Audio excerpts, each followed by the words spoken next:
Differentiation का introduction आज देंगे हम, कि जो टॉपिक हम शुरू करने जा रहे हैं, जिसके बारे में पिछले एपिसोड में मैंने बोला था कि हाँ स्टार्टिंग में बच्चों को लगेगा ऐसा कि ये क्या हम पढ़ रहे हैं, इसमें क्या है।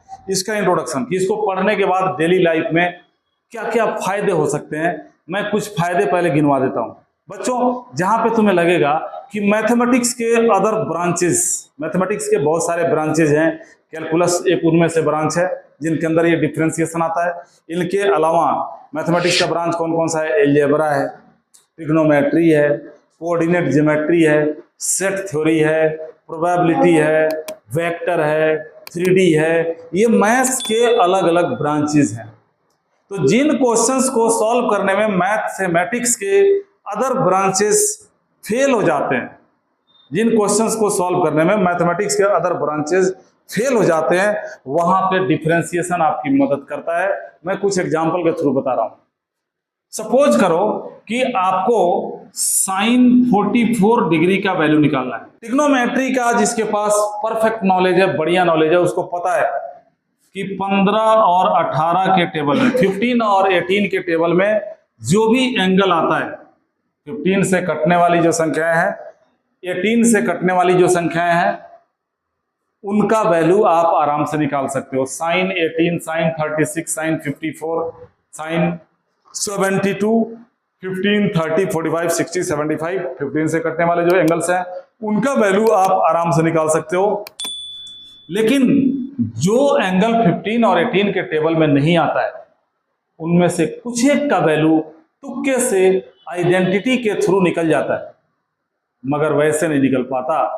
ये डिफरेंशिएशन क्या कहता है कि तुम मेरे पास आओ, छोड़ो। ये जैसे साइन 44 का वैल्यू निकालना है, आप फिजिक्स पढ़ते हो, उसमें एक टॉपिक आएगा प्रोजेक्टाइल। वो बोलेगा कि ढेला उठा के फेंका, 60 डिग्री के एंगल पे मार दिया आम को तोड़ने के लिए, आम में लगा नहीं ढेला, पत्थर, और वो पेड़ को छेद के बाहर निकल गया। वो कितने डिस्टेंस पे गिरेगा अगर आपका फोर्स इतना है और एंगल 60 डिग्री। ऐसे क्वेश्चंस आते हैं प्रोजेक्टाइल में। तो 60 डिग्री आ गया तो टेबल में तुम्हें 30, 45, 60, 90 का वैल्यू मिल गया। लेकिन अगर मान लो कि वो जो आपने पत्थर फेंका, अगर वो 43 या 43 या 44 डिग्री का एंगल बनाया, तो उसकी वैल्यू कैसे निकालोगे? tan आता है, अक्सर tan आता है प्रोजेक्टाइल में। tan 43 या tan 44 का वैल्यू कैसे निकालोगे? तो इसके लिए टीचर्स बोलते हैं कि एक टेबल आता है, लॉग टेबल आता है, एंटी लॉग टेबल आता है, वो खरीद लो और खरीद के अपने पास रखो, और उसमें देखोगे तो आपको दिख जाएगा कि tan 43 कितना होता है, tan 44 कितना होता है, और देख के वैल्यू लिख दो। अरे भाई ठीक है। अगर हम आपको ये बताएं कि बिना टेबल के हम ये सारे वैल्यूज निकाल सकते हैं, तो आपको आश्चर्य नहीं होना चाहिए, आप सरप्राइज नहीं हो सकते। ये डिफरेंशिएशन एक ऐसा टॉपिक है, बिना टेबल को यूज किए हुए आप साइन 44, साइन 43, कॉस 55, tan 56, इन सभी एंगल्स के वैल्यू बिना टेबल को यूज किए निकाल सकते हो, और वो भी 30 सेकंड के अंदर। किसी टेबल की कोई जरूरत नहीं पड़ेगी, सिर्फ डिफरेंशिएशन का नॉलेज होना चाहिए आपको, आपके पास। ये मैंने डिफरेंशिएशन का एक सिंपल यूज बताया। और देखो, 8 का क्यूब रूट आप निकालते हो 2 लिखते हो, 27 का क्यूब रूट निकालते हो 3 लिखते हो, 64 का क्यूब रूट निकालते हो 4 लिखते हो। क्या दुनिया में 8, 27 और 64 ये 3 ही रियल नंबर है? अनगिनत रियल नंबर्स हैं, अनगिनत रियल नंबर्स हैं। 8 से 27, 8 से 27 के बीच में बहुत सारे रियल नंबर्स हैं। 9 है, अगर हमें 9 का क्यूब रूट पूछा गया, ना तुम्हें पता है ना मुझे पता है, मैं टीचर हूं, मैं एक्सेप्ट कर रहा हूं, मेरे को नहीं पता है 9 का क्यूब रूट क्या होता है। और इसको सॉल्व करने का, जैसे स्क्वायर रूट आप निकालते हो, लॉन्ग डिवीजन मेथड बना हुआ है। मैं तो उस लॉन्ग डिवीजन मेथड को भी फेल करने की कोशिश में हूं। एक स्टेप उसमें मैंने डाल दिया, वीडियो क्विक ट्रिक का जो वीडियो डाला है, उसमें लॉन्ग डिवीजन मेथड का एक स्टेप डाल दिया कि पॉइंट के बाद पहला डिजिट क्या होगा। दूसरे डिजिट पे इन्वेंशन जारी है, तुरंत डालने वाला हूं। मैं तो ऐसा काम करने की कोशिश कर रहा हूं जो आज तक नहीं हुआ, जो किसी ने नहीं किया, वो काम करने की कोशिश कर रहा हूं। अब 9 का क्यूब रूट ना तुम्हें पता ना मुझे पता, कैसे होगा? हाँ, ऐसा नहीं है कि मैथमेटिक्स में 9 का क्यूब रूट नहीं निकाला जा सकता। इसके लिए मेथड बने हैं, आप लॉग से इसको सॉल्व कर सकते हो, लेकिन इसके लिए आपके पास लॉग टेबल होना चाहिए, एंटी लॉग टेबल होना चाहिए, आपको लॉगरिदमिक का पूरा हिस्ट्री मालूम होना चाहिए कि लॉग में एडिशन कैसे होता है, सब्ट्रैक्शन कैसे होता है, कैरेक्टरिस्टिक कैसे देखते हैं, मैंटिसा कैसे देखते हैं, ये सारी चीजें पढ़नी थी 2007 से पहले या 9th क्लास में था सीबीएसई बोर्ड एग्जाम में। लेकिन आज के डेट में लॉग को रिड्यूस कर दिया, 9th 10th 11th 12th कहीं नहीं, प्रॉपर्टी यूज होती है वो भी एक्स्ट्रा अलग से पढ़ाना पड़ता है, लॉग को हटा ही दिया। आप अगर डिफरेंशिएशन ठीक ठाक समझ लेते हो तो आप 9 का क्यूब रूट 30 सेकंड के अंदर निकालोगे और डेसिमल के बाद 2 डिजिट एकदम एग्जैक्ट करेक्ट आएगा। ये डिफरेंशिएशन की देन होगी जो मैथमेटिक्स का कोई और ब्रांच नहीं कर पा रहा है। चलो ये सब चीजें तो है ही, ये अप्रोक्सीमेशन के अंदर आती हैं सब चीजें, और भी बहुत सारी चीजें हैं। सपोज कर लो कि ये एक खंबा है, जरा सोचना, ये अजीबोगरीब क्वेश्चन होगा। देखो कई बार अजीबोगरीब क्वेश्चन का सामना करना पड़ता है। जैसे एक टीचर ने एक बच्चे से पूछा, सुनना जरा क्वेश्चन को, सुनना कि इसमें लॉजिक कहीं एक दूसरे से कोऑर्डिनेट हो रहा है क्या। एक टीचर ने करण से पूछा कि ये बताओ, ये जो एरोप्लेन है 500 किलोमीटर की स्पीड से उड़ रही है, तो तुम्हारे पिता की उम्र क्या होगी। अरे इतनी मैथ की तो समझ होगी, अब बताओ ये कौन सा क्वेश्चन हुआ। एक एरोप्लेन 500 किलोमीटर के स्पीड से उड़ रही है, तो तुम्हारे बाप की उम्र क्या होगी, यानी उदय बाबू की उम्र क्या होगी। है ना बेकार का क्वेश्चन। तो डिफरेंशिएशन के क्वेश्चंस भी ऐसे ही दिखते हैं, लगेगा कि यार ये तो तुक ही नहीं बनता कोई, अभी बताऊंगा मैं। वो बच्चा जो था, भाई उदय बाबू का बच्चा है तो इंटेलिजेंट तो होगा ही, उसने बोला कि सर मेरे पिता की उम्र है 30 साल। टीचर ने बोला वाह वाह बेटा, अरे तुमने कैलकुलेट कैसे कर लिया। बोला कि सर आपको पता ही नहीं है मैंने कैसे कैलकुलेट किया। अरे बताओ तो सही। बोला कि सर आपकी उम्र है 60 साल और आप फुल क्रैक हैं, मेरे पिता जो है हाफ क्रैक हैं। तो फुल क्रैक अगर 60 साल का होगा तो हाफ क्रैक जो होगा वो 30 साल का होगा कि नहीं, इसलिए मेरा जो पिता है वो 30 साल का है। देखो ये तो एक जोक हो गया छोटा सा, कि मतलब तुक्का तो कोई नहीं बनता ना। अब टीचर ने ताली बजाया, बच्चे का आंसर सटीक बैठ गया।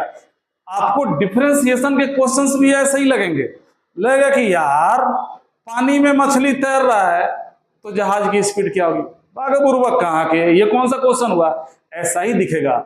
लेकिन इन सब चीजों को भी डिफरेंशिएशन के थ्रू सॉल्व किया जा सकता है। अभी मैं इंट्रोडक्शन ऑफ डिफरेंशिएशन बता रहा हूं तो आप मजे लो इसके। अब ये पोल है और ये पोल जो है ये 100 मीटर ऊंचा है, ठीक है। कुछ दिन पहले क्या हुआ था, उमेश और सुमित की लड़ाई हो गई थी और सुमित ने उमेश को ढंग से पेल दिया।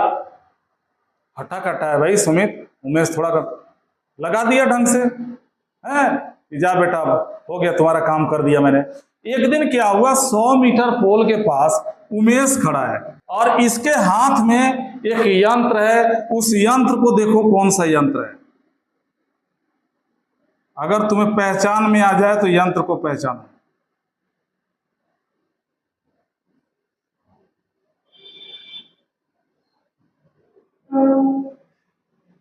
पहचान में आया कौन सा यंत्र है,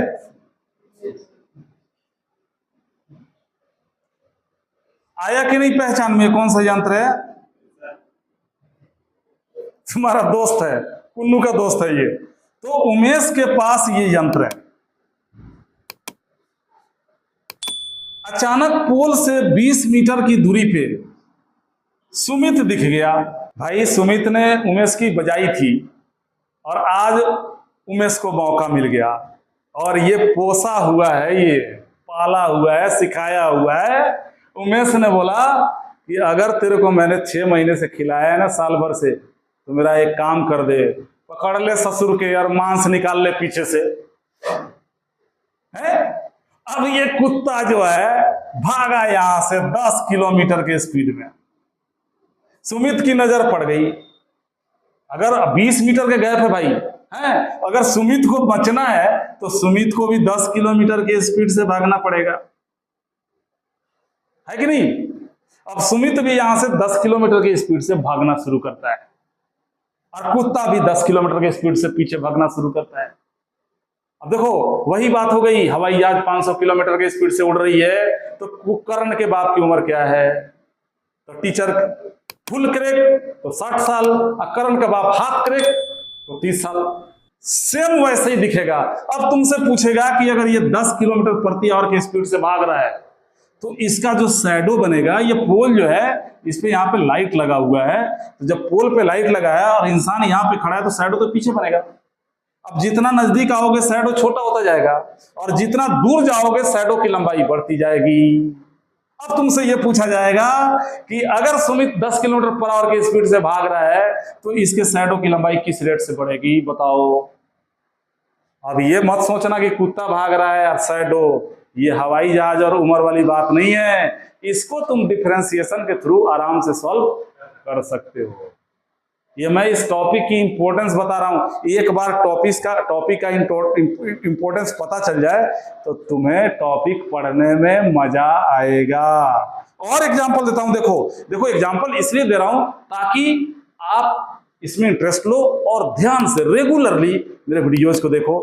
मैं ऐसे ऐसे रूल्स बताऊंगा ना इसमें, भगवान कसम गारंटी से किसी भी राइटर के बुक में वो नहीं मिलेगा, वो प्रोफेसर राजेश कुमार के बुक में ही मिलेगा। और आपका डिफरेंशिएशन एकदम हलुआ हो जाएगा, हलुआ उठा और खा लो। इतना आसान बना दूंगा इस टॉपिक को, लेकिन इसके लिए रेगुलरली वीडियोज वॉच करने पड़ेंगे। एक और एग्जांपल देता हूं, ध्यान से देखो।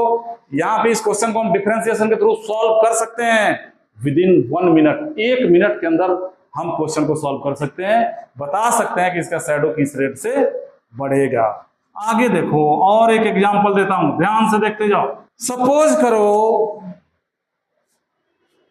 एग्जांपल के तौर पे मैं बता रहा हूं कि कमलेश की घर में बीवी से लड़ाई हो गई।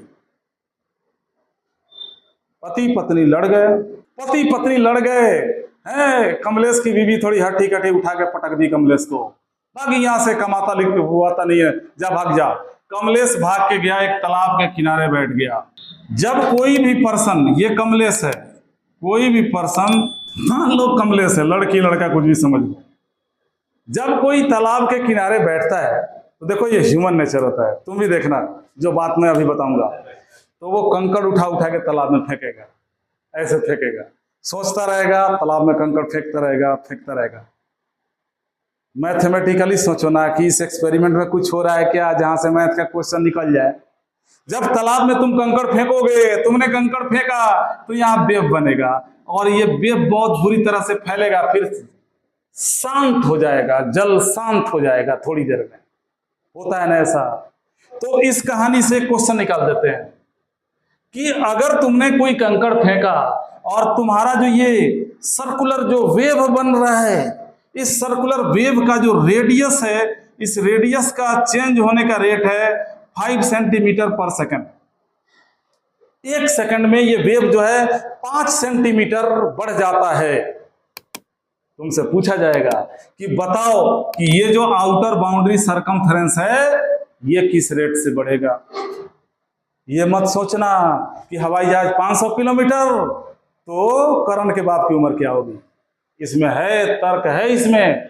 अभी तुम्हें ऐसा लग रहा है, आप लोगों को ऐसा लग रहा होगा कि ये कौन सा क्वेश्चन हुआ कि कंकड़ फेंक दिया, वेव बना, ये वो फलन। अरे बेटा ये सब है, और ये जो भी एग्जांपल मैं दे रहा हूं विद इन 30 सेकंड तुम इसका एग्जैक्ट आंसर निकाल के रख दोगे कि ये आंसर होगा, इस रेट से इसका आउटर बाउंड्री बढ़ेगा, इस रेट से इसका एरिया बढ़ेगा, ये सब कुछ आप निकाल के रख दोगे। तो ये एग्जाम्पल मैं इसलिए बता रहा हूं, इस टॉपिक को एक एग्जाम्पल इसलिए बता रहा हूं, आपको मैं इंट्रोड्यूस कर रहा हूं कि जो नया टॉपिक 11th क्लास में इंट्रोड्यूस हुआ था कैलकुलस का डिफरेंशिएशन, जो 12th क्लास में जाके ये कैलकुलस 80 में 36 मार्क्स का बन जाता है, वो उसमें ऐसे ऐसे क्वेश्चंस आएंगे। और ये देखो आपके डेली लाइफ से कनेक्टेड एग्जांपल्स हैं, और इससे आपका नॉलेज इंप्रूव होगा, आपके बिहेवियर में चेंजेस आएंगे। आप सोचोगे कि हाँ अब हम 11th में आ गए, हमारा नॉलेज अब इंप्रूव हो रहा है। अभी तक आप क्या कर रहे थे, जोड़ घटाव गुना भाग, वो 6ठी 7वीं क्लास में खत्म हो जाता है। तो बेटा अगर मैं ऐसे एग्जाम्पल्स देना शुरू करूं तो हजारों एग्जाम्पल्स हैं, एग्जाम्पल की कमी नहीं है। तुम्हें बहुत मजे आएंगे, खूब हंसोगे, अरे सर बढ़िया एग्जाम्पल दे रहे हैं, लेकिन नहीं, हमें ये टॉपिक पढ़ाना भी तो है कि नहीं। तो अब तुम्हें पता चल गया होगा कि इस टॉपिक को पढ़ने से क्या क्या फायदे होने वाले हैं। देख रहे हो ना, ऐसे बता तो रहा हूं कि 2 ही एग्जाम्पल दिया मैंने, 3 ही एग्जाम्पल दिया, हजारों ऐसे क्वेश्चंस होंगे जिनको आप डिफरेंशिएशन के थ्रू सॉल्व कर पाओगे, इजीली सॉल्व कर पाओगे। इंतजार करो अगले लेक्चर का। अब मैं एग्जाम्पल नहीं दूंगा, अब मैं सिखाने की कोशिश करूंगा। अगले एग्जाम्पल, अगले लेक्चर में मैं डिफरेंशिएशन की आइडेंटिटीज आपके साथ डिस्कस करूंगा और उन आइडेंटिटीज को बेसिक लेवल पे किस तरीके से हम यूज करते हैं ये चीज बताऊंगा। डॉक्टर पाल का इंतजार करना पड़ेगा, उसमें थोड़ा समय लगेगा। उसके बाद प्रोडक्ट रूल बताऊंगा, क्वेश्चन रूल बताऊंगा, पहले 11th क्लास की चीजें बताऊंगा, उसके बाद 12th में घुसेंगे। उम्मीद रखो, विश्वास रखो, एक बार मेरा डॉक्टर पाल देखो, तुम्हें पता चल जाएगा कि हाँ यहां से क्या मिल रहा है। कहीं नहीं जाना पड़ेगा, कोई भी टफ टॉपिक हो सेकंडों में क्लियर होगा। ठीक है, मिलते हैं अगले लेक्चर में।